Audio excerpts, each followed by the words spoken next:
Good evening, viewers and listeners and students. You are most welcome to this teleconferencing session on social significance of festivals. And today we will be examining the social significance of festivals and see what light our discussion can shed on the general process of society, because festivals are part and parcel of society, so they do affect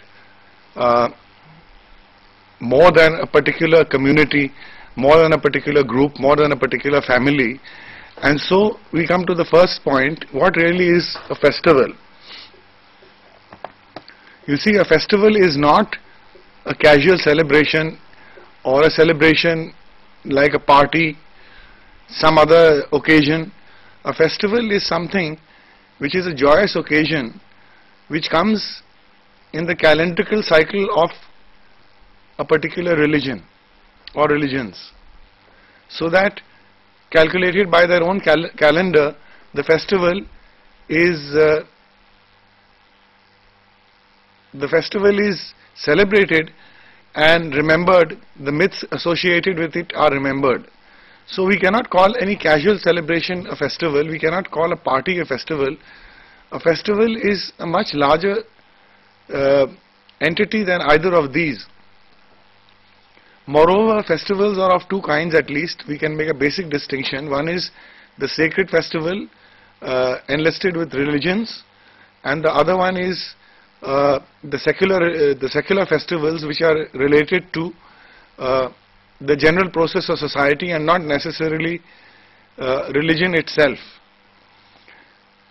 But these festivals do have something in common, and therefore we have named our teleconference Social Significance of Festivals rather than Social Significance of Religious Festivals.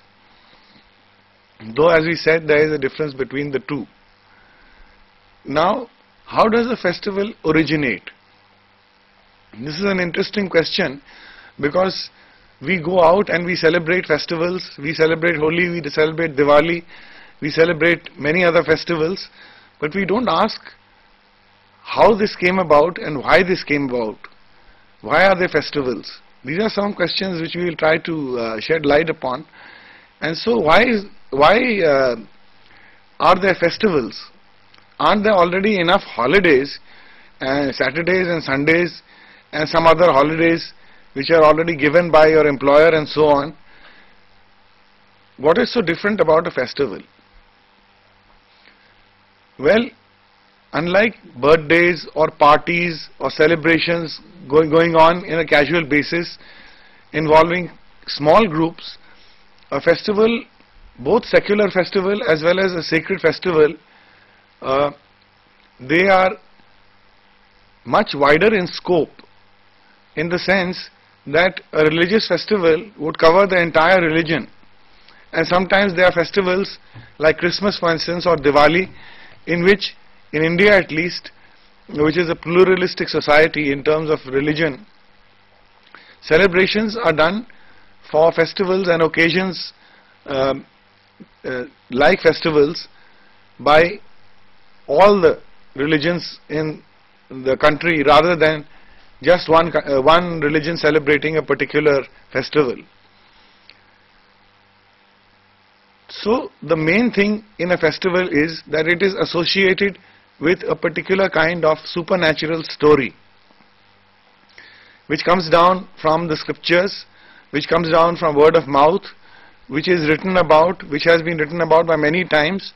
And so there are layers upon layers, levels upon levels upon the myths and stories which are told around a festival. And this is what gives it its importance, its significance.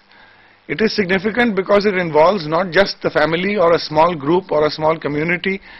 It involves large numbers of people. Especially in India, the festivals are celebrated more or less by all the religions, and this makes the occasion for religious festivals even more joyful and festive, because the entire nation, the entire subcontinent, in fact many parts of Asia, are celebrating that particular event. And to go further, even the NRIs all over the world keep track of the major festivals or even the minor festivals and celebrate them in any way in which they can.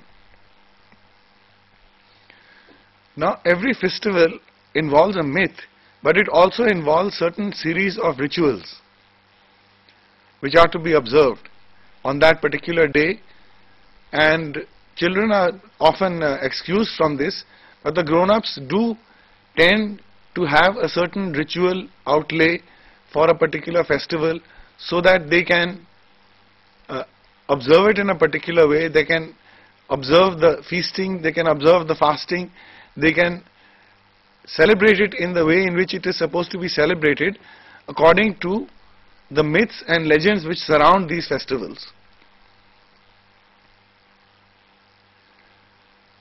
Now, sometimes what happens is that there is a slight problem because in exposition, because some of the festivals involve fasting, others involve feasting. There are still others in some religions which involve regular fasting and then an ultimate breaking of the fast in the daytime through a big celebration.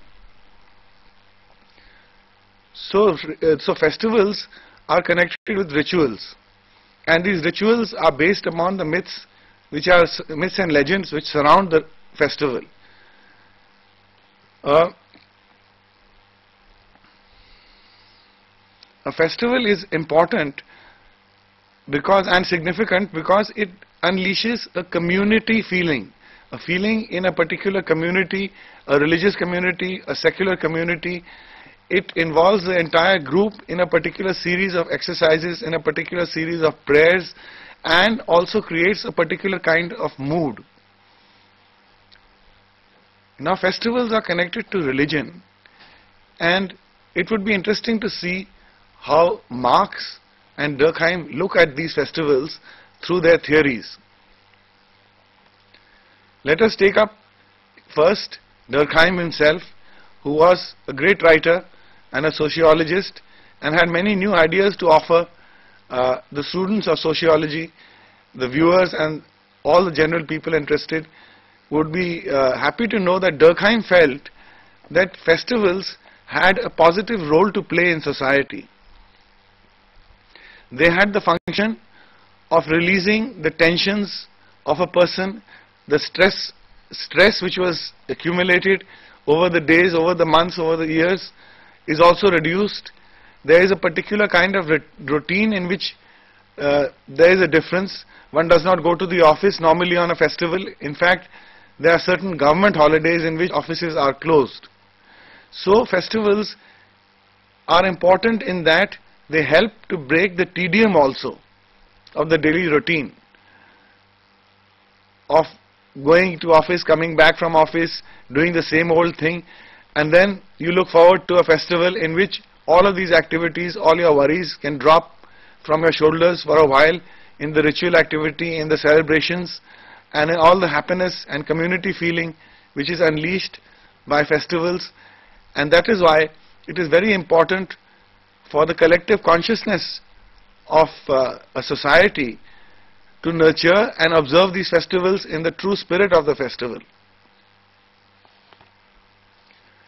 Now, apart from community feeling, there is a very important fact and significant fact that festivals underline the reinforcement of beliefs. When a particular legend or a myth is told and repeated in the context of a festival, there is a reinforcement of belief, and this is very important for the fabric of society. As Durkheim would point out, this reinforcement of beliefs is such that it makes society cohere. It makes it have a sense of solidarity. So this is one of the significant facts about festivals, that they reinforce religious beliefs. Now, how do they do this? For instance, a father or a group gets together, father and a family or a group of people get together and they relate to each other the myths and the legends surrounding the particular festival, and it is understood that these myths and legends are the truth, the whole truth and nothing but the truth, because for the believer A myth is an actual story, it is an actual factual relating of the facts as they occurred in the past.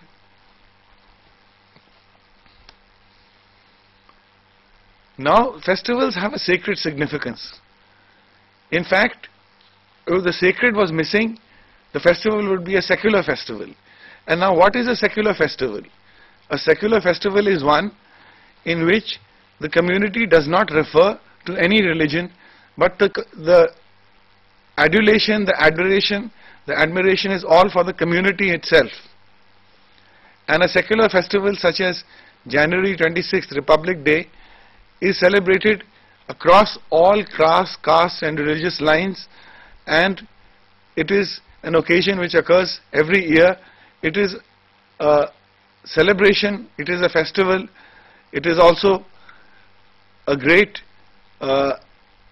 learning experience for those who watch the parade and watch the celebrations. It's a great learning experience as to how far India has progressed.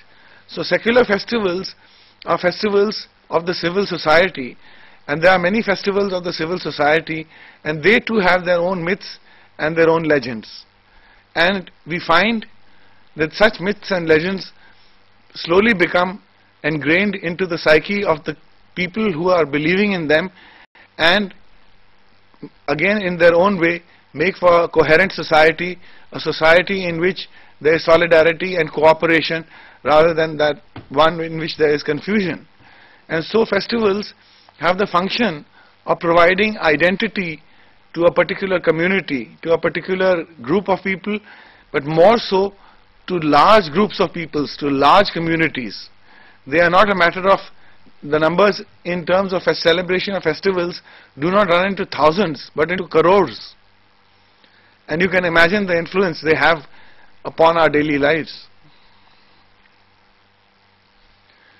Let us turn a little bit towards another side, another significant side of festivals, which is to do with the economic factor of festivals.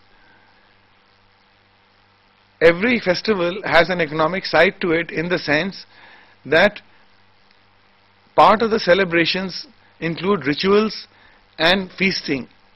In these rituals, the priests or the people who are to conduct the prayers are called, and they say the prayers, they do the particular havan or prayer, and they are paid for it. Also, the scale of the celebration depends purely on the budget. It could be an all village celebration if the person has the economic aspect to do it with. But more so, each festival is connected with certain handicrafts, with certain cloth, with certain particular edibles, and so whenever the festival comes around, the people involved in these activities get a fillip, and it is an annual bonus to their income. Festivals also involve ritual art, and this is also practiced whenever the festival comes up, and the motifs are made, the icons are made, huge screens are made, it is even advertised with posters on the walls. And so these factors make for a greater awareness of the festival, a greater awareness of community, and have the function of creating solidarity. Now, what would Marx say to all this? Because this is the Durkheimian point of view, it's a functional point of view. The functional point of view is each part of the society has got something to contribute to the overall society. Of course, there is some percentage of dysfunction or anomie, but this is not the major function. The major function is solidarity, identity, differentiation, and removal of conflict. So far as Marx is concerned, he has a slightly different take on this. According to him, religion itself is an illusion. It's an opium of the people. It is something which is unreal. But he cannot deny that it exists. Religion exists, then how can it be an illusion? There must be some explanation for it. And the functionalists gave the explanation which we have been talking about. But Marx was a conflict theorist. According to him, people's interests in society clashed against each other. They were not on the same wavelength and they were not on the same receiving end. So that there was the proletariat, the workers, and there was the bourgeoisie, the people who owned the means of production. And between these two there was constant tension, because the capitalist, the owner of the means of production, the bourgeoisie, was able to extract the very maximum from his factory, from his workshop, and give the very minimum to his workers. And this led the workers to feel a sense of alienation, a sense of resentment, and created violent feelings in them, and a feeling and a passion that they should get their just rewards. And therefore, as the exploitation in society increases in capitalist society, according to Marx, the degree of conflict also increases, and it comes to a point where the proletariat as a whole feel that it is not worth while carrying on with the work which they are doing. They should disrupt it and in some way wrest the means of production from the bourgeoisie, and this, according to Marx, would lead to a proletariat revolution in which all the people concerned would have equal shares and equal benefits in the profits of society, and each one would get according to their need and be happy with it. But there was not enough for everybody's greed. In the socialist utopia also, there is enough for everybody's need but not enough for everybody's greed. These are some of the points which we are raising to shed light on the social significance of festivals, and there are many other points of view also. For example, so far as the structuralist point of view is concerned, made popular by Levi-Strauss, a festival would be analyzed purely in terms of its manifestations, its contents, its leanings, its myths, its legends, and binary opposites would be located, and clusters of these binary opposites like good, bad, evil, good, and poor, rich, such binary pairs would be made, and clusters of these binary pairs would be compared to each other to come to other kind of explanations, trying to explain the ritual, the myths and the legends in their own structural binarily opposite construction. I think we can also look at the philosophical significance of festivals, because they are an important way of transmitting philosophy down the society, and so the myths and the legends are very important, and we can turn to them for a little bit of a change and see how Sanji is celebrated. Sanji is also another name for Durga, and she has many other names, and this festival is celebrated around October after the Patri Piksh, which is dedicated to the ancestors. Shakti is worshipped, and many celebrations are done, feasting and celebration are done throughout the day, and Sanji is worshipped by putting lamps all around it and drawing murals around the concept of the goddess. A clay model is also made of the Sanji, and this too is worshipped, and this festival is very popular in UP. Now there is another festival which is popular in UP, which is Ravidas Jayanti. In Ravidas Jayanti, the saint Ravidas is worshipped, and at night lamps are lit on the walls of the house.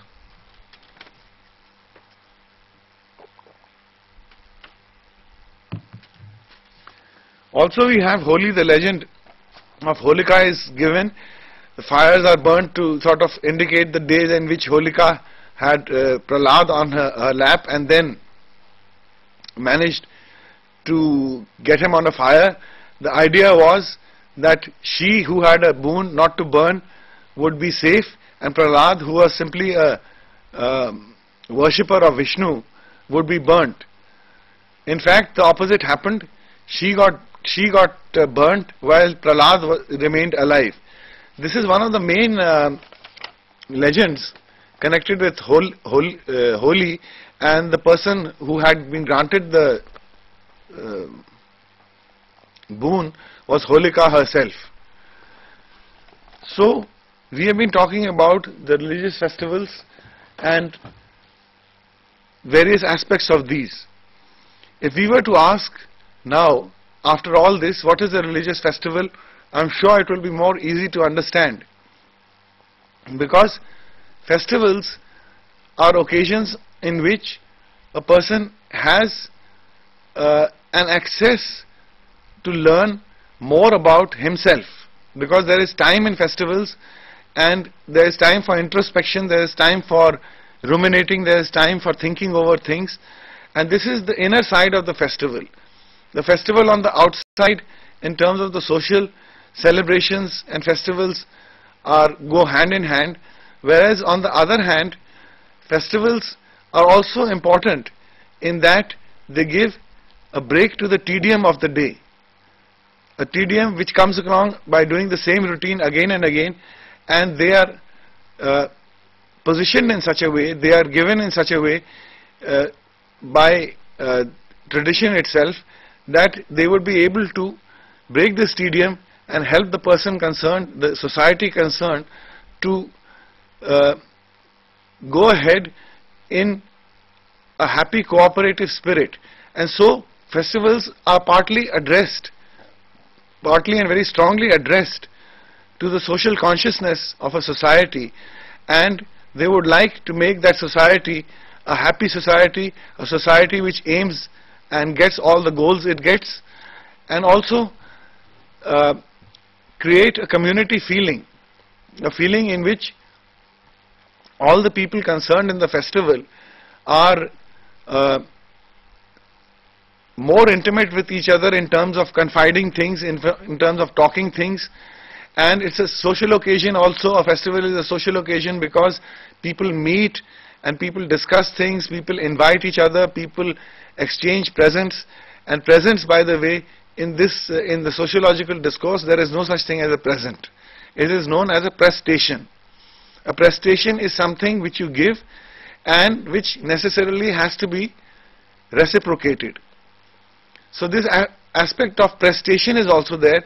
People give sweets, people give other presents, people give things to eat, people give things to wear, not only to their near and dear ones in terms of blood kinship, but also to their friends and to their servants and to the community as such, or even donate to charity. So if there were no festivals, what would happen? This is another way of asking the same question.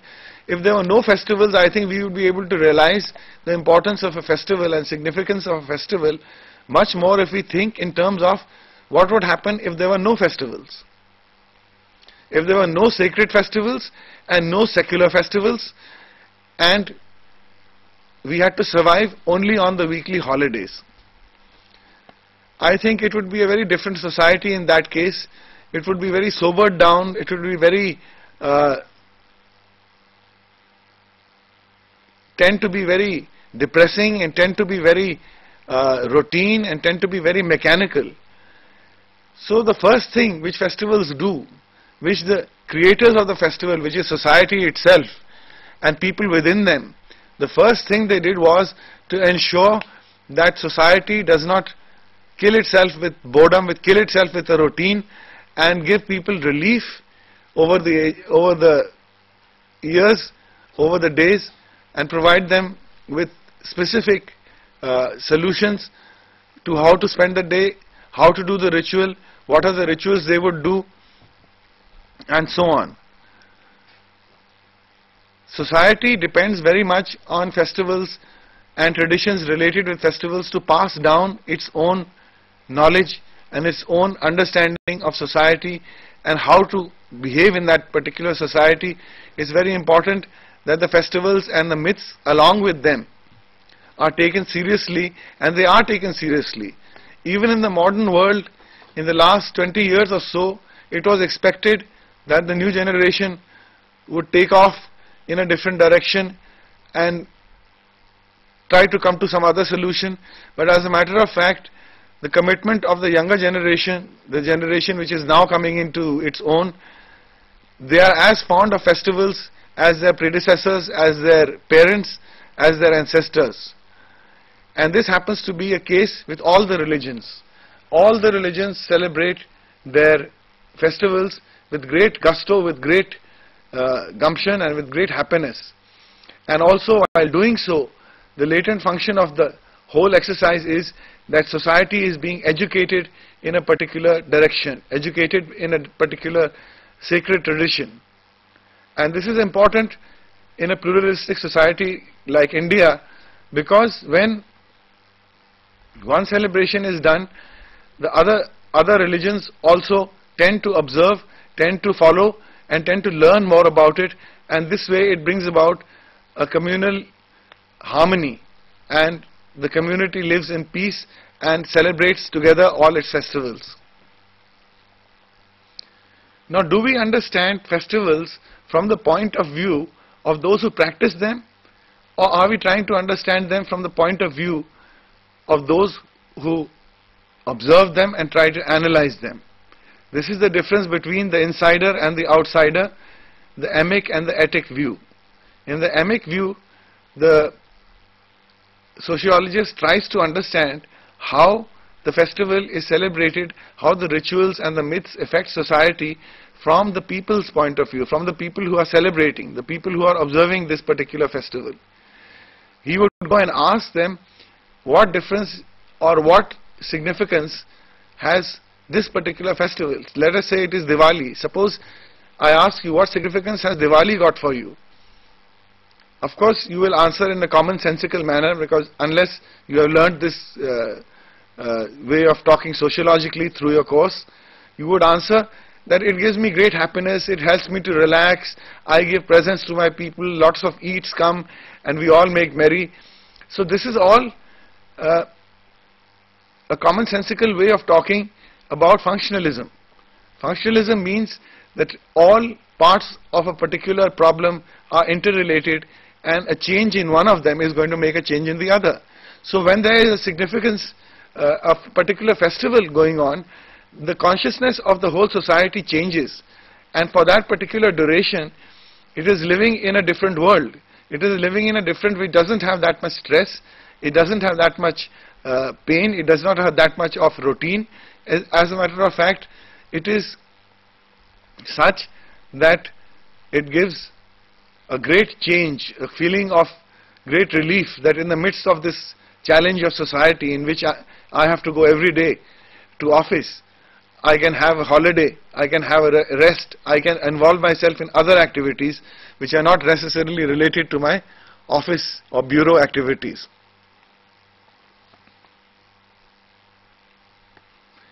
I think we should also touch upon the emotional solidarity which festivals create. A festival, especially the major festivals, there are major festivals and there are minor festivals we need to mention. The major festivals are such that they are looked forward to throughout the year. For instance, Diwali, Holi, Christmas, Eid, all of these occasions, these festivals are looked forward to throughout the year, and when they come, they bring with them a great deal of happiness and cheer. So, without festivals, as you are asking, without festivals, it would be a dull society. It would be a society without imagination and creation, and it would have to find out some other method by which to pass down the traditions and to how to celebrate them. This is why the thinkers, the people concerned, social consciousness, put it which way you will devise the method of having festivals at regular and irregular intervals.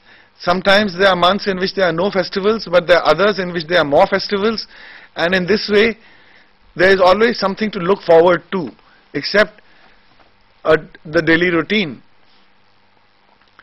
We look forward to festivals because we are able to realize our wishes, our small wishes on a festival. Someone may not get time to go for a film in any other day, but there are some festivals in which all the ladies go and see a movie because they have to fast through the whole day and only break the fast in the evening. I'm talking about Karwa Chauth, in which the ladies pass the time by talking, by being with each other, and also by going out for some entertainment. So, festivals have been devised by social consciousness, by society itself, to break the monotony in the person's life and to create emotional stability and emotional solidarity. This is also very important. When people meet and exchange prestations, large or small, a bonding occurs, and this makes a great sense of emotional security.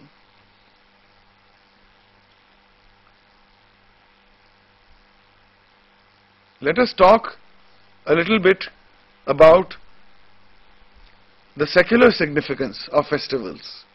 We have been talking primarily in terms of religious festivals, but secular festivals are very important, because without secular festivals there would be no national feeling or no national identity.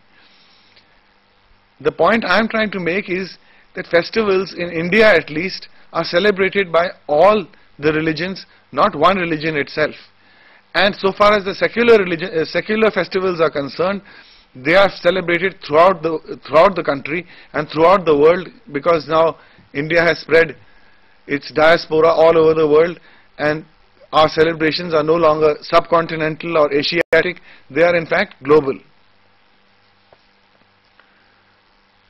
So if they are global, a festival is capable of a global significance, in the sense that Indians anywhere, Indian communities anywhere would be celebrating more or less at the same time a particular festival, and the need and the commitment to that particular nation is expressed by every festival, and the solidarity which is expressed by all the NRIs in the diasporas also celebrating the various festivals. Now, what are these festivals which we are referring to? We have been talking more or less in the abstract, because it's very difficult and perhaps inadvisable to go into one particular festival of any particular religion, because there are so many of them. And we find that secular festivals are across the religious lines. We mentioned 26th January. We can also mention Republic Day Parade. We have mentioned Republic Day Parade. We can also mention Independence Day. And also we mention October 2nd, which is Mahatma Gandhi's birthday. And Mahatma Gandhi was a religious man, and he was also the father of the nation, and he has his birthday as a holiday. This is also a kind of festival, because celebration of a particular great man's birthday is also a kind of festival, and there are celebrations and kind of rituals associated with them. So secular festivals are such that they are all India festivals or all world festivals. As a matter of fact, though the percentage of people celebrating in New York or London Diwali may not be that many, but perhaps the fact that they are celebrating, or they are allowed to celebrate their national holidays in the countries in which they are living, is in itself a great achievement of the diaspora, and a great statement which they are making, in that they are with us in spirit if they are not with us physically.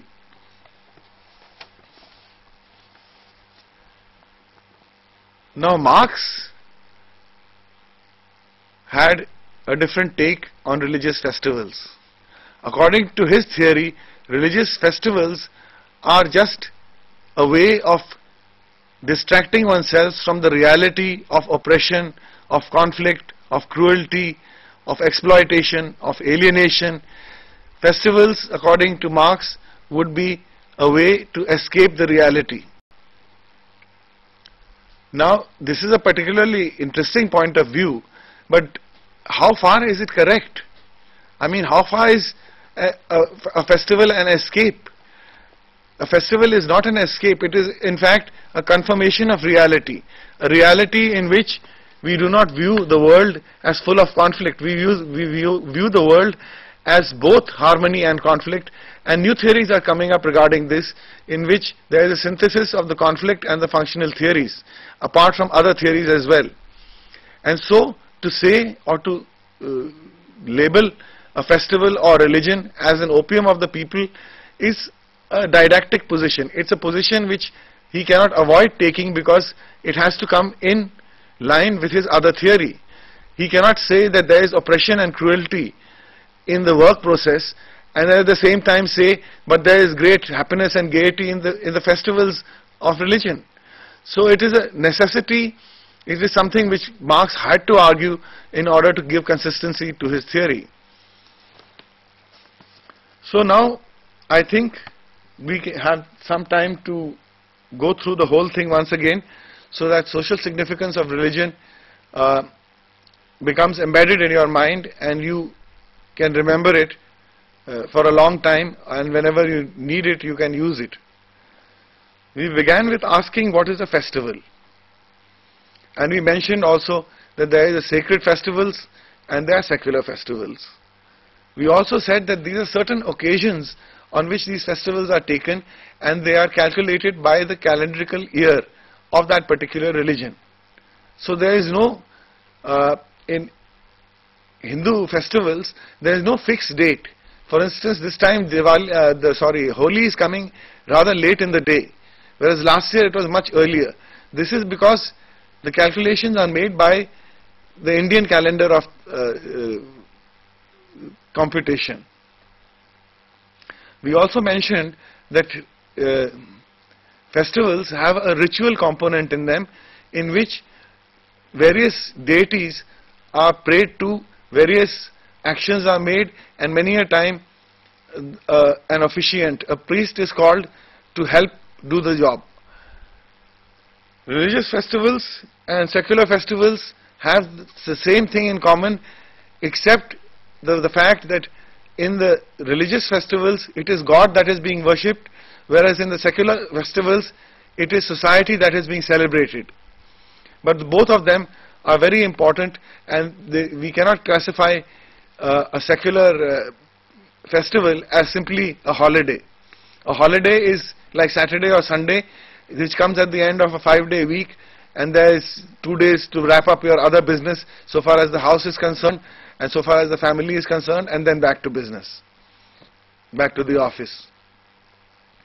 So we mentioned also in passing that fasting is also one of the ways in which a festival is approached. There is an approach to certain festivals in which there is fasting during the day and complete abstinence like this for around 30 days or more, or even 60 days, and then the fast is broken with a big feast, and there is, in doing this, there is a great deal of communal feeling. It's a great way of creating solidarity and a wonderful way of breaking the fast. And fasting, apart from other things, is good for health, provided you are not already fasting and trying to sort of do the dieting thing. Now from there we went on to social significance and said that these festivals have a social significance which is to be studied from the way of the people who practice it themselves. How do they feel? If I as a sociologist say that they are in conflict, they are miserable, they don't enjoy their festivals, this is just a routine, and if there were no festivals it would be better, and complaints of that sort, they would simply not be true. Because if you ask even the poorest of the poor person, how do you feel on Holi, how do you feel in Diwali, they always say that these are wonderful days for us and they give us a great deal of happiness. So community feeling is a very important thing in the solidarity of a nation's life. And religion sometimes makes the mistake of creating disharmony. This is one of the latent dysfunctions of religion, is that it can create disharmony. But now the theorists are saying that conflict itself leads to further conflict resolution. It is just a partial process, and it leads to resolution, because no society can live forever in conflict.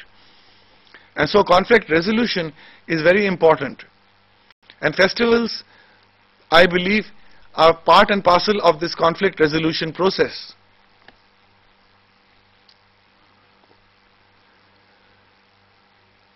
Festivals, we haven't mentioned this point so much as if just in passing.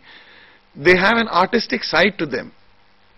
Everything related to a festival manifests folk art, religious art, and art of the artisans of the village, because they prepare many different things, food, clay lamps, wicks, crackers.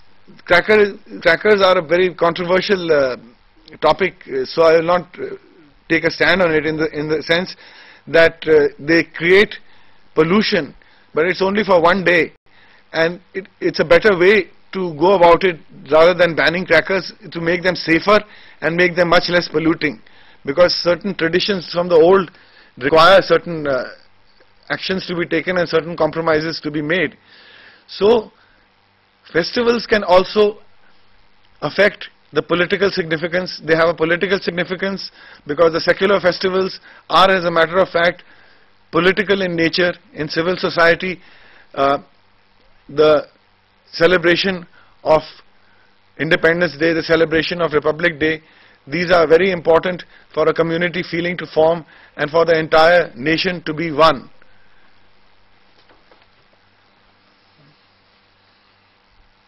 And finally, we would mention the passing down of tradition, because this is the last point we have to make. But before that point, I would like to mention that this is a teleconferencing situation and a teleconferencing session going on, but we don't receive any questions. Now this is, you can well imagine what is the position of a person who is talking for 45 minutes and receiving no question whatsoever, and going on in the hope that there may be a question. Well, anyway, this time we didn't come, but maybe next time we will have some questions. That will be, you will be most welcome, because a discussion can take place. A teleconference is a discussion. It's not a lecture, which it turns out to be many a time. So the last point is, the festivals pass down the traditions by various different means, by myths, by rituals, by prayers, by expenditure of money, and therefore they are a significant part of social life and will continue to be so. And with that we end and wish you a very happy Holi, though there are a few days, but this is my last appearance before that, I suppose.